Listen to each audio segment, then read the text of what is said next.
Hello adventurer, this is the Changi airport and this is Doha. Two arch rivals over the title of the best airport in the world. But who is really the best one? Let's find out. In 2021, Doha dethroned Changi as the best airport in the world, ending its 8-year streak. And it didn't stop there. Hamad clinched the title again in 2022. Changi reclaimed the crown in 2023, but lost it again in 2024, before winning it back again in 2025. Which got me thinking, is the fight between the two airports really that close? In this video, we'll review both airports side by side, in person, on the ground, to put an end to this rivalry. First, I have to admit that I'm a Singaporean, so not only that I'm very familiar with Changi Airport, I'm also rooting for Changi being the first place. But I'll try my best to present the best parts of both airports as fairly as I could, and at the end of this video, you'll be the one to vote to determine once and for all who is truly the best airport in the world. Let's begin.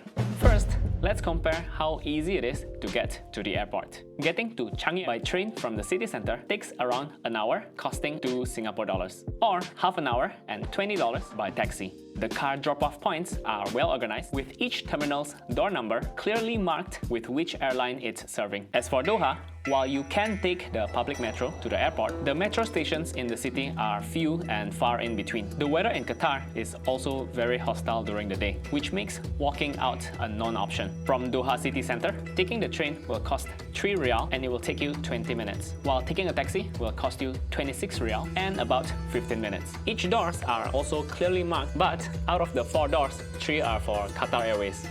So it's pretty easy which door you need to go. In comparison, the metro stations in Doha actually looks newer and shinier than the ones in Singapore. They even have a premium gold cabin, but the metro frequency isn't as good. It runs every 10 to 15 minutes versus Singapore's 5 to 10 minutes. While Doha metros is shinier, the public transport coverage in Singapore wins by a huge margin. It's easy to get to the bus and train system from anywhere in Singapore, making public transport a very viable option to get to the Changi airport wherever you are. In Qatar, it's so much more convenient to just take a taxi directly to the airport. On the bright side, the taxi fares in Doha is pretty affordable. I mean, the petrol here is homemade.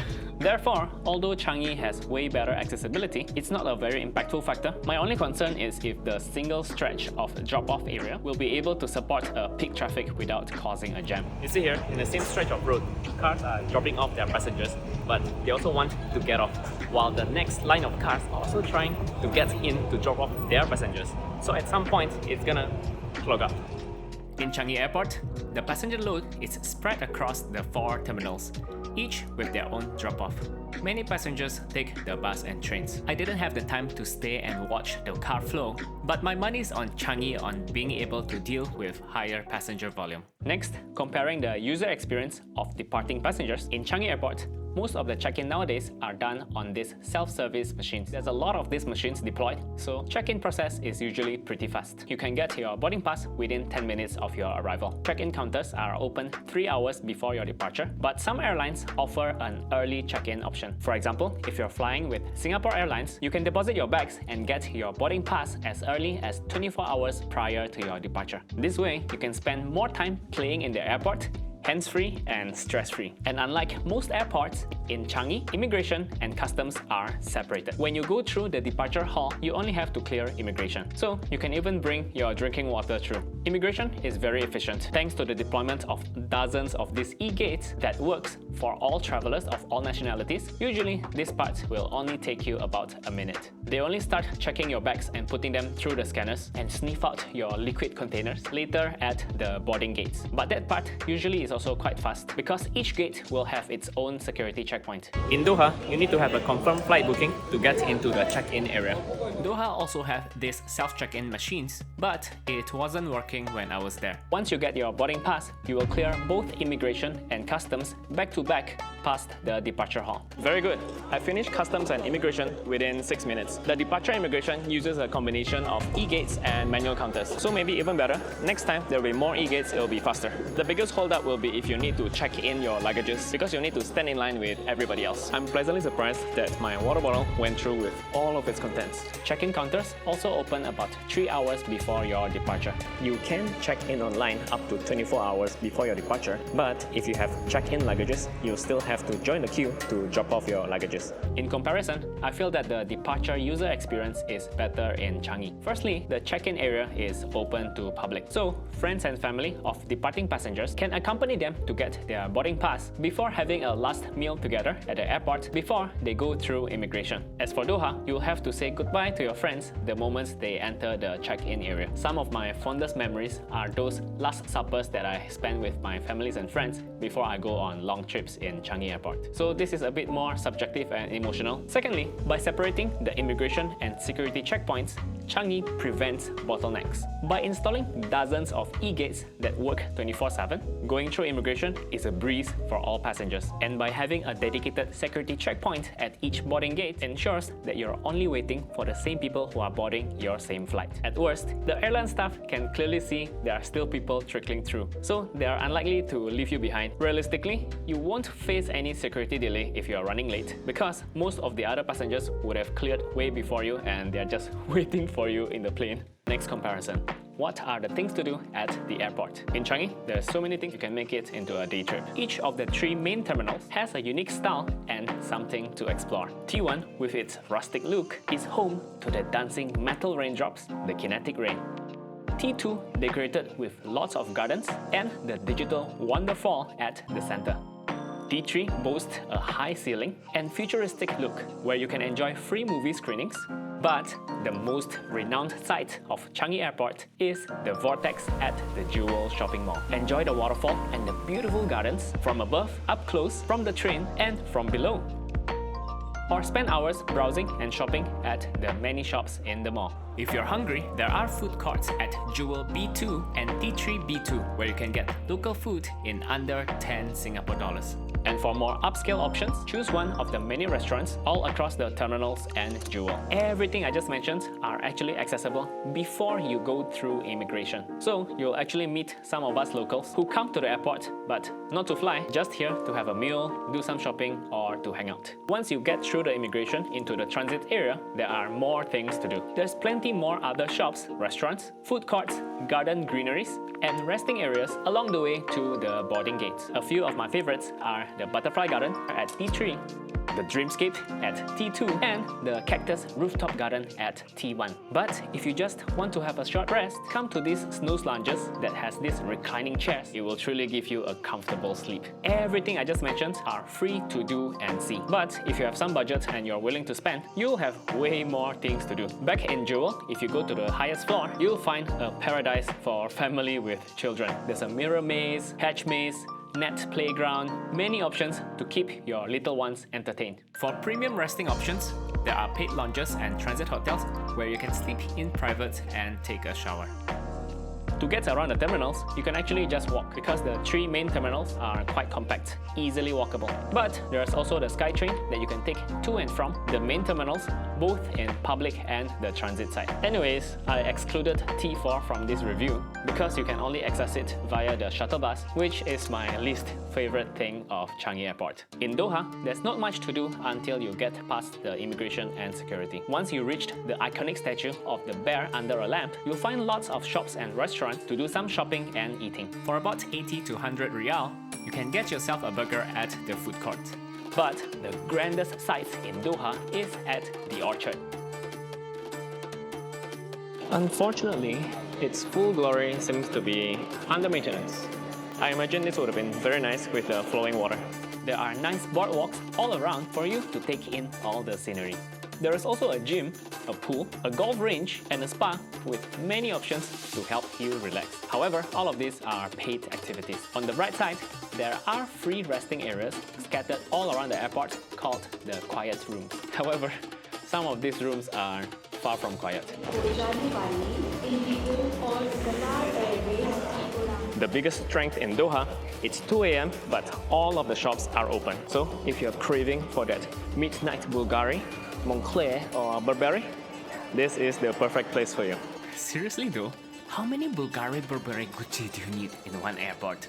Comparing the two airports, maybe I'm just not as familiar with Doha as I am to Changi, but I'm struggling to find free things to do in Doha. Most of the reviews that I read about passengers flying through Doha talks about enjoying their time chilling at the paid lounges, that they got free access from their credit cards, or because they flew business class. It seems like if you're not planning to spend any money, you will not have much options of things to do in Doha. If you guys have any suggestions on what to do in Doha, or you think I missed out something, please leave them in the comments. Actually, it was very frustrating for me when I was researching about what to do in Doha. This is what Doha airport map looks like. It comes in pieces. There isn't any way to have a big overview of the whole airport. When I first looked into this, I don't even know where to begin. To make it worse, some of these maps are not aligned to the north, making it even harder to interpret. I actually downloaded each of these map fragments and pieced them together like a puzzle to make sense of it. But still, when I want to look for a specific location, the website doesn't actually tell you where it is. It will just tell you,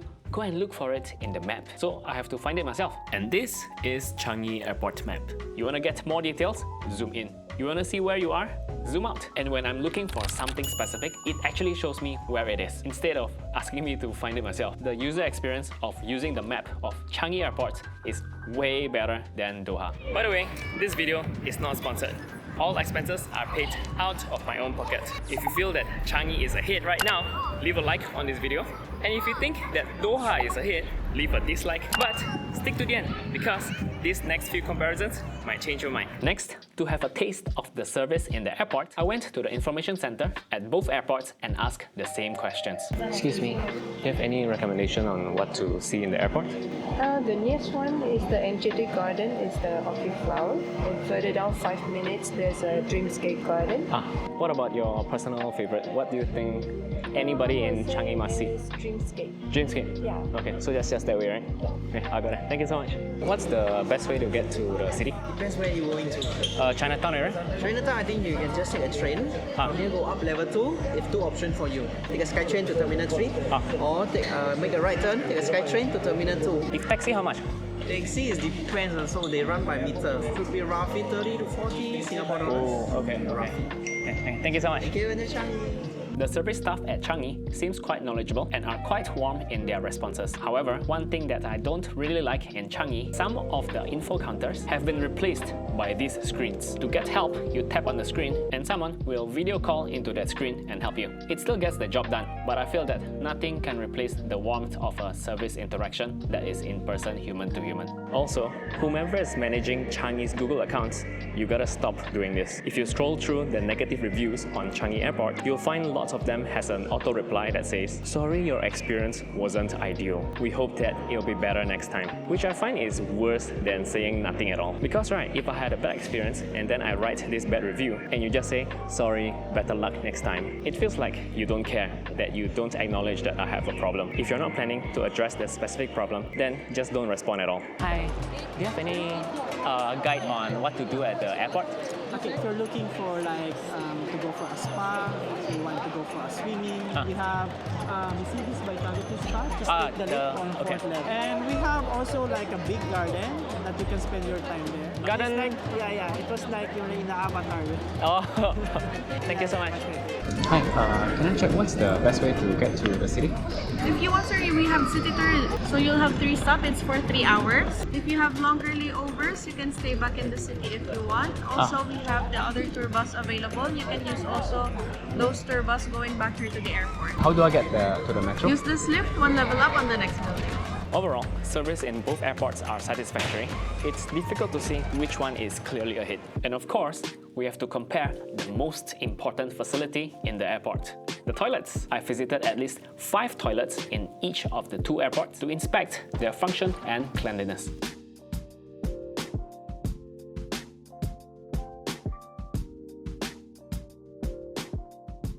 Overall, both airports' toilets are very functional and very clean. Both has drinking water fountain, which is very nice.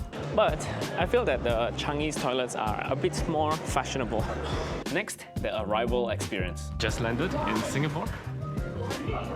you'll step right into the same area as the departures. So if there's something that you want to check out, or maybe you want to rest at the snooze lounge a little bit, you can delay going through immigrations and go and do that. The immigration process out are also efficiently done through e-gates for all nationalities. If you have nothing to declare to customs, you can just get out, and barely 6 minutes and we're out.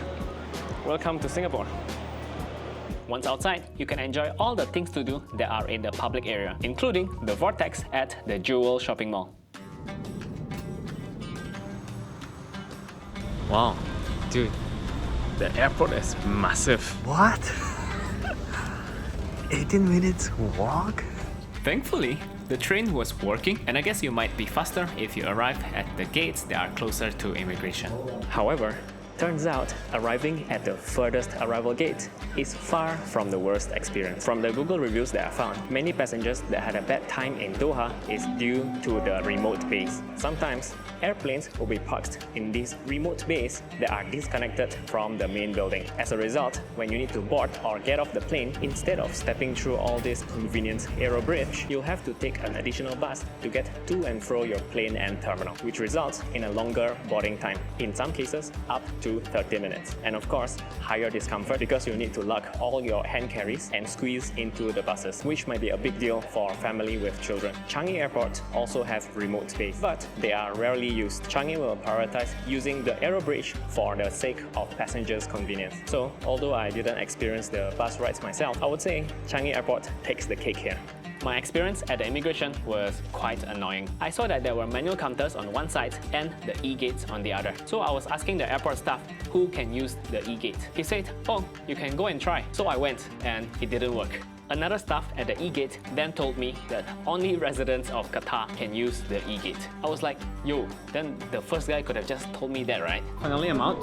Took about 20 minutes, plus minus the time I spent filming. However, I suspect that if you arrive with a large group of passengers, the limited number of manual counters that's open will quickly be overwhelmed. So in that case, you might have to wait a little bit more. In comparison, I think Changi is more efficient than Doha. The implementation of e-gates for all travelers in Changi is way faster than Doha manual counters, giving passengers a much better user experience. Also, you don't need to walk so long or take the train just to get out of the airport upon arrival. You can finish everything in Changi Airport within 15 minutes And actually have things to do and see. but you can't say the same of Doha. Now, let's compare the finer things in each of the airports. If I were to pick 3 of the most beautiful places in each of the airports, in Changi, at the 3rd place, maybe the Butterfly Garden at T3 Transit. At 2nd place, the Dreamscape at T2 Transit. And the 1st place, definitely the Vortex at the Jewel. For Doha, at number 3 is the big hall where the yellow bear is, but not because of the bear, because of the high ceiling and the arches. Number 2, the Sea Concourse. Number 1, the orchard. This is really the most beautiful part of Doha. Let's address the elephant in the room. The orchard is very similar to Jewel's Changi. There's an uncanny resemblance. Did you know that the CEO of Qatar Airways actually alleged that Jewel copied the design of Orchard from Doha? However, the timeline of events does not support the allegations. Besides, the architect who designed Jewel never worked with Qatar Airways before or even stepped foot in Doha. But let's say that Changi really copied Doha. I present to you, side by side, which one do you prefer? The craziest thing is, do you know that the monorails are synced so that they always meet in the middle of the waterfall? Boom. Pretty sick, right? They even built the Jewel so that it coincides with the center of the pre-existing airport tower. Lots of thoughts and efforts were put into this design. On the other hand, in Doha, I thought that they could put something more distinctive to Qatar instead of this random bear that's under a lamp. It's supposed to humanize the airport space and evoke a childhood nostalgia. But I feel it's a problem if you have to explain it. To me, right, this looks like a kid got angry and stabbed his bear with his lamp. You're more likely to use the bear as a landmark, like after the bear, turn left. You won't specifically go to this place just to see the bear. But for the Vortex at Jewel, people actually want to come here and see it.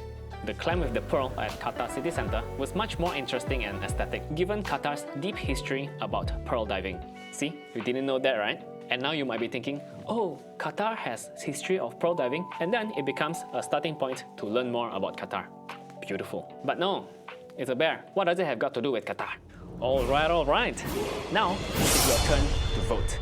If you feel that Changi is the best airport, leave a like on this video. But if you feel that Doha is more deserving of that title, leave a dislike. We'll let the like and the dislike ratio be the true testament of who is the best airport. So go on and cast your vote, and I'll see you in the next video.